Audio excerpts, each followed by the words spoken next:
What is this? And not a moment too soon. Women should not have ever been in combat roles if they can't meet the standards that men need to meet. Equality is downstream from life and death. This policy should be applied to police and firefighters as well. Bro, this is it. This is what I mean. It's like, this is for Asmongold and people exactly like Asmongold. That's who he's doing this for. I think this is going to piss off a lot of top brass, okay? And that's why today, at my direction, the era of unprofessional appearance is over. By the way, the beardos thing is a direct shot against black people. A lot of people don't understand this, but this is a major point of contention for active duty service members that are black. A lot of people don't even recognize it unless you are either tapped in and you have friends who are veterans, who are black veterans, or just like, this is an anti-black policy. The reason why the military in the past has allowed some members to not shave and have like hair standards that are a little bit looser is because a lot of black people, when they shave, get like significant, not like razor bumps. I forget what it's called. I think it's called like folliculitis or something. I don't know what it's called, but like they get shaving waivers because black hair is different. For that reason, in order to boost the numbers, pseudofolliculitis barbae, doc here, pseudofolliculitis barbae. It's like not regular razor burn though. It's like a serious problem. The reason why the military was like, all right, it's fine. We don't have like the same shave standards. You can get a waiver for it was for obviously people with religious reasons not to shave, like Sikh people or Muslims or specifically black people for the folliculitis mention that I just made. And a bunch of black service members were allowed to get these shaving waivers. So now he's like taking that out. For those of you who don't know, this is like this initiative, revoking that shave waiver is actively. Why aren't you clean shaven, Sergeant? Oh, yeah, So I'm not clean shaven because I do have a condition called pseudometiculitis. It's when your hair grows out and back into your skin, which causes your hair follicles to be more into your skin, causing your face to turn red and causing there to be bumps. There's usually rash, and this is more common in, African Americans because our hair is more kind of tightly woven hair that is thick and it's not as straight as other people's hair. It's a natural thing that happens. And the Marine Corps has like waivers for it. They're called no-shave chits, right? Yes. If you have pseudometiculitis, you could still join the military. They have waivers and no-shave chits for it. Don't be afraid to, go to your recruiter or anything like that just because you can't shave. What's your favorite part about the military? The cohesion. Like, The beard policy thing is not about readiness. Like there is no, it's just the reason why they have the shave waivers is for that reason. I already explained it to you. That dude explained it as well. But the reason why you would revoke that, the reason why this is cap, by the way, no, the it's not. What do you mean this is cap? As an active duty service member who is black, there is no convincing other members that this administration is racist. I have a beard, and the amount of people that say I just want to abuse the system and that a beard is unprofessional is a lot of people. No, I thought you were saying that this. Okay, no, that makes sense. All right. Like the reason why they're taking away the waivers is just simply to say like, fuck you. If you're black and you're in the military, you're going to shave your face no matter, no matter what kind of complications, medical complications you can have. No more beardos. The era of rampant and ridiculous shaving profiles is done. Simply put, if you do not meet the male level physical standards for combat positions, cannot pass a PT test, or don't want to shave and look professional, it's time for a new position or a new profession. I sincerely appreciate the proactive efforts the secretaries have already taken in some of those areas, service secretaries. And these directives. Yeah, of course, spec ops still get to have beards, obviously, because they're cool and mostly white and also badass. They get to grow a badass beard because they're special operations, baby, special forces. Hoorah! Woo! That's right, Delta Force. Sorry, I get excited when I think about muscly men doing targeted assassinations overseas. Hell yeah, it gets my dick hard. They grow their beards and they look so hot. I want to make out with them. Oh yeah, baby. Are intended to simply accelerate those efforts. On the topic of standards, allow me a few words to talk about toxic leaders. Upholding and demanding high standards is not toxic. Can we acknowledge Pete never made it past platoon leader in the National Guard, brother? This motherfucker was in the National Guard, bro. And now he's the commander of the military. Bro, I swear to God, I think this is the most dangerous thing that this administration has done so far. Fomenting discontent within the highest ranks of the military. As a dude who was in the National Guard, yelling at a bunch of generals who spent their entire lives in the military, who have so much respect for not only their own position, but so much reverence for the American military. Like, you know my take. I treat people as people. Some vets are hogs. Some vets are great. Who cares, right? But like these guys, the dudes in that room, they spent their entire fucking lives and their livelihoods abiding by certain standards with a certain expectation of what the American military is supposed to represent. So when you get a Fox News dip who was in the National Guard coming out, demanding all the generals come back to Quantico and just talk about how no more beardos and all this other shit when they have no respect for you, I think it's probably one of the more dangerous things that this administration is doing. You don't have to be a student of history to know the one group that you are not supposed to piss off is your military. I'm just saying, every day we move closer and closer to Felix Biederman's idea of an officer's mutiny, a socialist junta. It probably won't happen. I'm obviously, it's just not a smart thing for these guys to do that. But today, at my direction, every member of the Joint Force at every rank is required to take a PT test twice a year, as well as meet height and weight requirements twice a year, every year of service. Also today, at my direction, every warrior across our joint force is required to do PT every duty day. It should be common sense. I mean, most units do that already. But we're codifying it. And we're not talking like hot yoga and stretching. Real hard PT, either as a unit or as an individual. At every level, from the Joint Chiefs to everyone in this room to the youngest private, leaders set the standard. And so many of you do this already. Active, Guard, and Reserve. This also means grooming standards. No more beards, long hair, superficial individual expression. We're going to cut our hair, shave our beards, and adhere to standards. Because it's like the broken windows theory of policing. It's like when you let the small stuff go, the big stuff eventually goes. So you have to address the small stuff. This is on duty in the field. By the way, part of the reason why they have the shave waivers, looser restrictions on PT, is because one of the major crises that the American military broadly is experiencing is a crisis in recruitment numbers. In the absence of a 9/11 style incident, recruitment numbers have obviously fallen, regardless of the poverty draft that the American government has, regardless of the fact that the military is seen as like one of the only ways where you can get the same kind of welfare and social assistance that you would get as a citizen in competent European governments. The military has experienced a severe crisis in recruitment. Last time they saw big numbers, obviously, was 9/11 when people felt the call of duty. And I guess like with the imminent recession, recruitment numbers have ticked up. Not exactly great. It's not exactly great for the future of America, I mean. But the reason why they had lowered standards, for example, and even offered like shave waivers and things like that, things that are irrelevant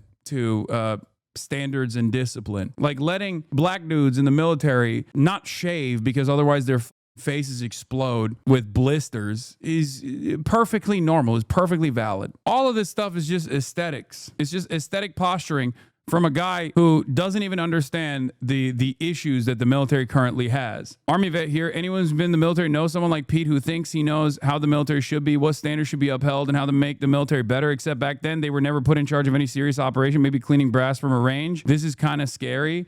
I just don't think that this is going to lead to the positive results they thought they were going to get out of this this experience. I just don't think that lifelong career generals, who many of them are well-read too, are going to look at a DUI rapist head Fox News host and go, yeah, this is the guy who's commanding me. This is my Secretary of War. Fucking awesome. War does not care if you're a man or a woman. Neither does the enemy. Nor does the weight of your rucksack, the size of an artillery round, or the body weight of a casualty on the battlefield who must be carried. This, and I want to be very clear about this, This is not about preventing women from serving. We very much value the impact of female troops. Our female officers and NCOs are the absolute best in the world. But when it comes to any job that requires physical power to perform in combat, those physical standards must be high and gender neutral. If women can make it, excellent. If not, it is what it is. If that means no women qualify for some combat jobs, so be it. That is not the intent, but it could be the result, so be it. It will also mean that weak men won't qualify because we're not playing games. This is combat. This is life or death.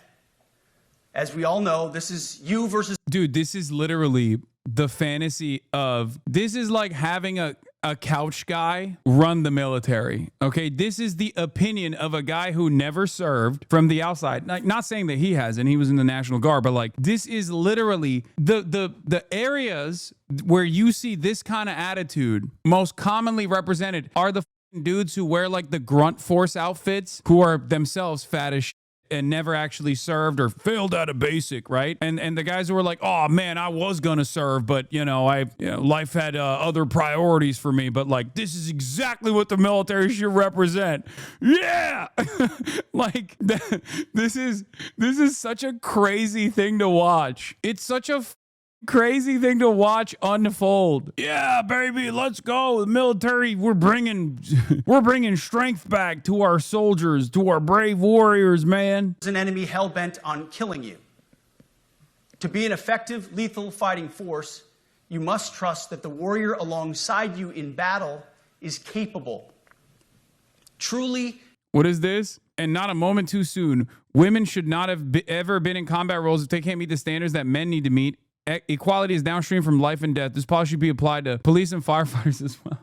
Bro, this is it. This is what I mean. It's like, this is for Asmongold and people exactly like Asmongold. That's who he's doing this for. I think this is going to piss off a lot of top brass, okay? Women should not be in the military police force. I will die on this hill. My grandmother was a nurse in World War II. It's where she met my grandfather, who was a pilot. Women can provide value and service to the military, but that doesn't mean we should endanger lives pursuing the false god of equality by giving them lower standards for combat roles. Oh my God. Oh God. And Clean says, thank you. Ugh. Asmon couldn't even meet the standards of women. Yeah. I mean, he would be the first to say, oh yeah, that's why I'm not serving. That's why I'm serving my country by being a Twitch streamer. Physically capable of doing what is necessary under fire. You know, this is the only standard you would want for your kids and for your grandkids. So for the past 8 months, we've gotten a good look under the hood of our officer corps. We've done our best to thoroughly assess the human terrain. Ooh. We've had to make trade-offs and some difficult decisions. It's more of an art than a science. We have been and will continue to be judicious, but also expeditious. The new compass heading is clear. Out with the Shirellis, the Mackenzies, and the Millies, and in with the Stockdales, the Schwarzkopfs, and the Pattons. More leadership changes will be made, of that I'm certain. Not because we want to, but because we must. Once again, this is life and death. The sooner we have the right people, the sooner we can advance the right policies. Personnel is policy. But I look out at this group. Why did they film this? Why do you think? Because this is not for the generals. This is for the general public. This is for the Asmongolds.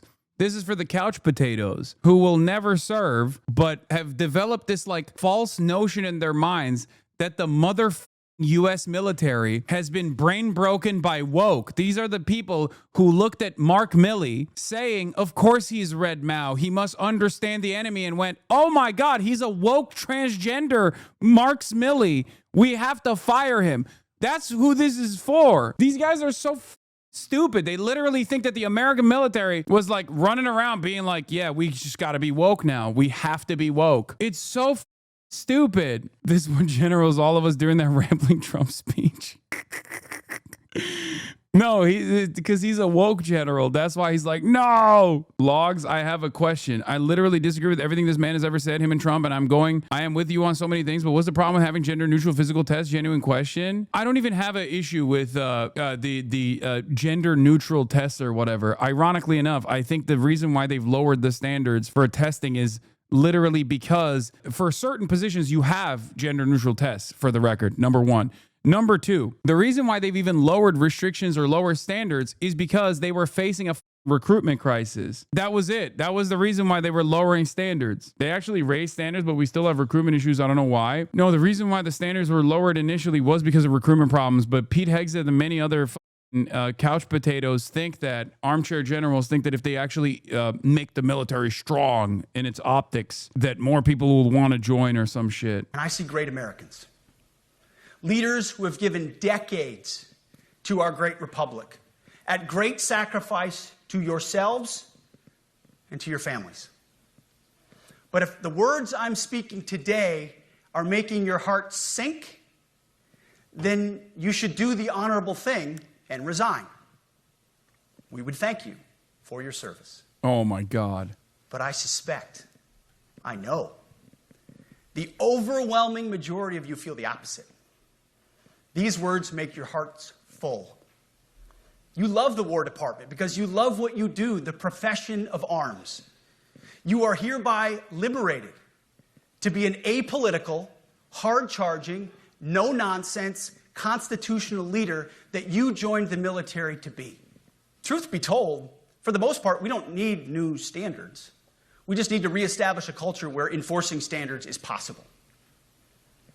And that's why today at my direction, I'm issuing new policies that will minimum score already didn't matter in many infantry units. If you didn't have at least 270 PT score in my unit, you were bag. I think the reason why these guys are doing this is twofold. Number one, it's to say, my way or the highway. You need to be loyal to the administration first and foremost, right? And the other reason is because they want to communicate to the rest of the country, like the military is hard-dicked again, you know, like it used to be or whatever. Ironically enough, the American military, when it was the most successful, was obviously when they had a mandatory draft and they did not have the same standards at all, World War II. And ever since then, regardless of whether standards have increased or decreased, the American military has not really fought a war to win a war. They've fought a war to continue it so that the military-industrial complex makes more money. So do with that information what you will. But like I said, a lot of the back and forth here is purely for the optics, for the aesthetics, to make it seem as though these guys are, you know, working at the behest of a important cause to make the military strong again,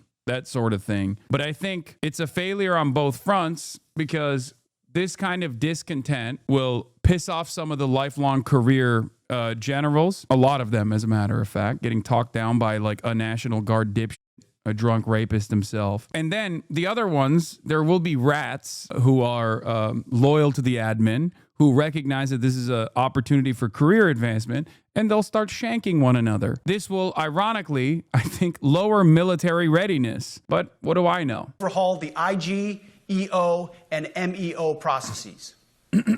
I call it the no more walking on eggshells policy. We are liberating commanders and NCOs, we are liberating you. We are overhauling an inspector general process, the IG, that has been weaponized, putting complainers, ideologues, and poor performers in the driver's seat. We're doing the same with the equal opportunity and military equal opportunity policies, the EO and MEO at our department. No more frivolous complaints, no more anonymous complaints, no more repeat complainants, no more smearing reputations, no more endless waiting, no more legal limbo, no more sidetracking careers, no more walking on eggshells. Of course, being a racist has been illegal in our formation since 1948. The same goes for sexual harassment. Has it? Has the military abided by those standards? I don't know, man. I don't think so. But also, I feel like, especially on the sexual harassment and sexual violence front, that definitely doesn't feel like it's been the case. Rape stocks in the military skyrocketing. Also, Where is he going to go from here? Let's see. Both are wrong and illegal. Those kinds of infractions will be ruthlessly enforced. But telling someone to shave or get a haircut or to get in shape or to fix their uniform or to show up on time or to work hard, that's exactly the kind of discrimination we want. We are not civilians. You are not civilians. You are set apart for a distinct purpose. So we, as a department, need to stop acting and thinking like civilians and get back to basics and put the power back in the hands of commanders and NCOs. On the topic of standards, allow me a few words to talk about toxic leaders. Upholding and demanding high standards is not toxic. Enforcing high standards, not toxic leadership. Leading warfighters toward the goals of high, gender-neutral, and uncompromising standards in order to forge a cohesive, formidable, and lethal Department of War is not toxic. It is our duty, consistent with our constitutional oath. Real toxic leadership is endangering subordinates with low standards. Real toxic leadership is promoting people based on immutable characteristics or quotas instead of based on merit. Real toxic leadership is promoting destructive ideologies that are an anathema to the Constitution and the laws of nature and nature's God, as Thomas Jefferson wrote in the Declaration of Independence. The definition of toxic has been turned upside down, and we're correcting that. That's why today, at my direction, we're undertaking a full review of the department's definitions of so-called toxic leadership, bullying, and hazing, to empower leaders to enforce. Oh my God. So-called toxic leadership like bullying and hazing, we're bringing it back? What the f***? Like, at what point did this not exist in the American military? Am I crazy? I feel like regardless of the standards, like this has always been the case, right? Very strange. Standards without fear of retribution or second guessing. Of course, you can't do like nasty bullying and hazing. We're talking about words like bullying and hazing and toxic. They've been weaponized and bastardized inside our formations, undercutting commanders and NCOs. No more. Setting, achieving, and maintaining high standards is what you all do. And if that makes me toxic, then so be it. But this does not mean, and this goes for all of us, that there were big efforts to reduce abusive behaviors. I mean, effort or not, a lot of the military standards are still fairly abusive. As a vet for basic training specifically, bullying, collective punishment, and smoking standards have softened, which I'm okay with. Well, they're back. The only thing toxic here is this liver. our path to this auditorium on this day was a straight line, or that the conditions of the formations we lead are where we want them to be. You love your country, and we love this uniform, which is why we must do better. We just have to be honest. We have to say with our mouths what we see with our eyes, to just tell it like it is in plain English, to point out the obvious things right in front of us. That's what leaders must do. We cannot go another day without directly addressing the plank in our own eye, without addressing the problems in our own commands and in our own formations. This administration has done a great deal from day one to remove the social justice, politically correct, and toxic ideological garbage that had infected our department, to rip out the politics. No more identity What is months, that buzzing? DEI offices, dudes in dresses. No more climate change worship. The fuck? No more division, distraction, or gender delusions. No more debris. As I've said before, and will say again, we are done with that shit. I've made it my mission to uproot the obvious distractions that made us less capable and less lethal. That said, the War Department requires the next step. Underneath the woke garbage is a deeper problem, and a more important problem that we are fixing and fixing fast. Common sense is back at the White House, so making the necessary changes is actually pretty straightforward. President Trump expects it. And the litmus test for these changes is pretty simple. Would I want my eldest son, who is 15 years old, eventually joining the types of formations that we are currently wielding? If in any way the answer to that is no, or even yes, but, then we're doing something wrong.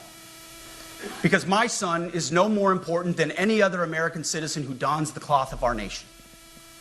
He is no more important than your son. All precious souls made in the image and likeness of God. Every parent deserves to know that their son or their daughter that joins our ranks is entering exactly the kind of unit that the Secretary of War would want his son to join. And then I told Pete, we should use some of these dangerous cities as training grounds for our military. Ain't no fucking way, brother. Ain't no fucking way. We should use the dangerous cities as training grounds. Oh my Lord. The audio got even worse, by the way, which is crazy. But this is like fascist lunacy. National Guard, but military.